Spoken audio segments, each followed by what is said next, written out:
Just wanted to say that I am a child survivor of the Holocaust from Belgium, and I was 6 years old when the war started, and unfortunately I lost my whole family. I was left alone, and the fact that I was left alive,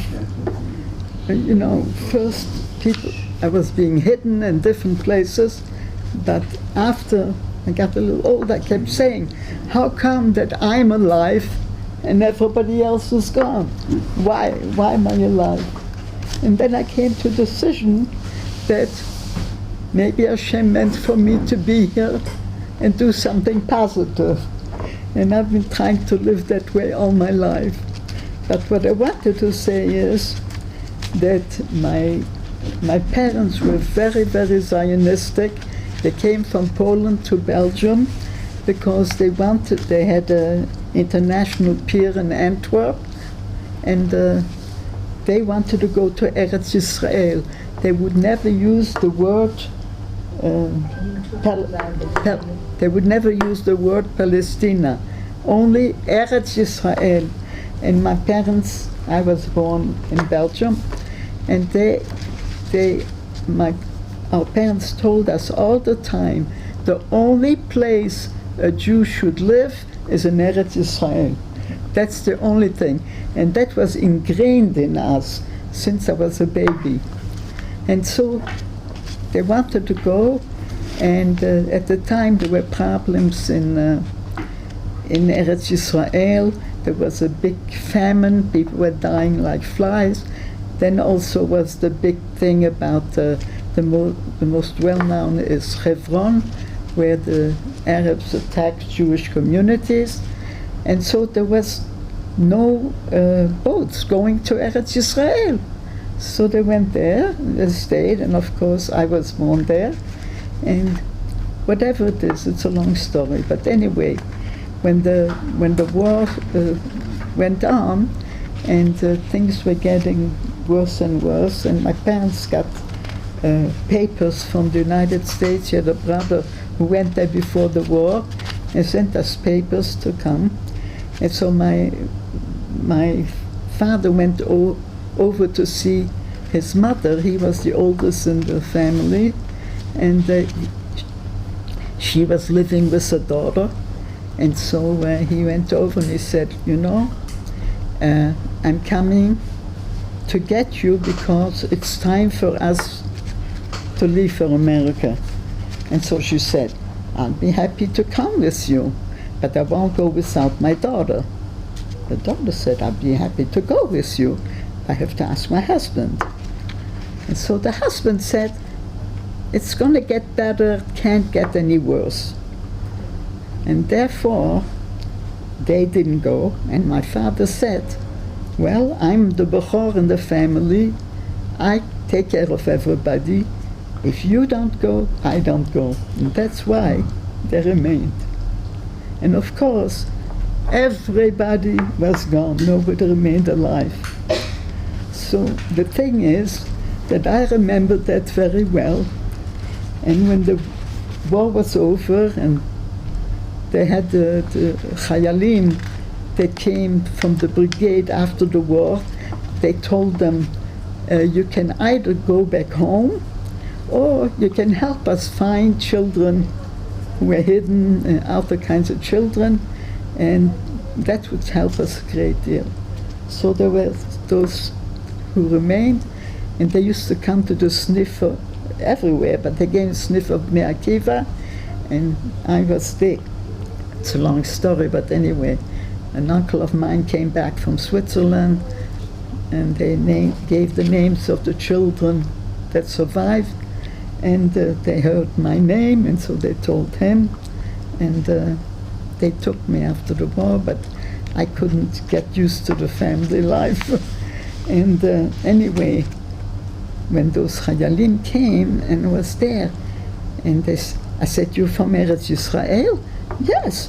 So I said, okay, I'm going back to Israel with you. They said, you're 10 years old. This is there's no children going to Eretz Yisrael. So I said, but I have to. I said, if you're not going to take me, I'm going to run away and nobody will ever find me. Anyway, they took me seriously and they made arrangements and they took me to a hachshara, and they said they'll try it out because they only had high school kids whom they were preparing to go on Aliyah Beit and all that. But I was just little. Anyway, they said they'll try out and keep me there, and I had to go to school in the village. Anyway, as it turned out, it worked out all right, and I kept saying, everybody, some of the older kids were going, and I was always behind.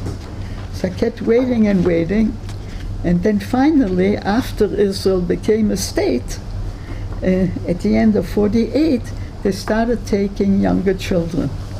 So I came, I arrived in Eretz Yisrael, and I bent down and kissed the floor, and I said, thank you, Hashem, for the zchut of being in Eretz Yisrael, and I'm doing this for my whole family and all those who couldn't make it. And since then, I kept saying, every morning and every night, just like you say Modeh, you say Kriyat Shema, I kept saying, thank you, Hashem, for the zchut of being in Eretz Yisrael. Then I wound up being in Yerushalayim, and I was in school and all that, and I fell in love with Yerushalayim. And I realized how much my father always spoke about Yerushalayim. And so I fell in love with Yerushalayim. And I said, my God, if only my parents would have seen Yerushalayim in person. So I added on to the other prayer. I said, thank you, Hashem, for the zchut to be in Eretz Yisrael, ubifrat b'Yerushalayim Ir HaKodesh. And I say that twice a day, religiously. And I want to tell you something. With everything that has happened to me, this is, for me, the most enjoyable prayer. You know, it's like speaks for everybody in the world. And so I go out and speak all the time as a child survivor to school kids, to anybody and everything. And I tell them the story, my story, and also what my parents told us, you know, that the only place to live is in Eretz Yisrael. And so I want you to know how blessed you are to have a family. Also, you're young people. You have problems with your teacher, you have problems with your friends, and you think it's the end of the world. But I want to tell you something. This should only be the worst thing in your life. And as far as your parents are concerned, just love them and love them for what they are, and that they love you more than anything else. And remember this. Don't get upset with your parents forever.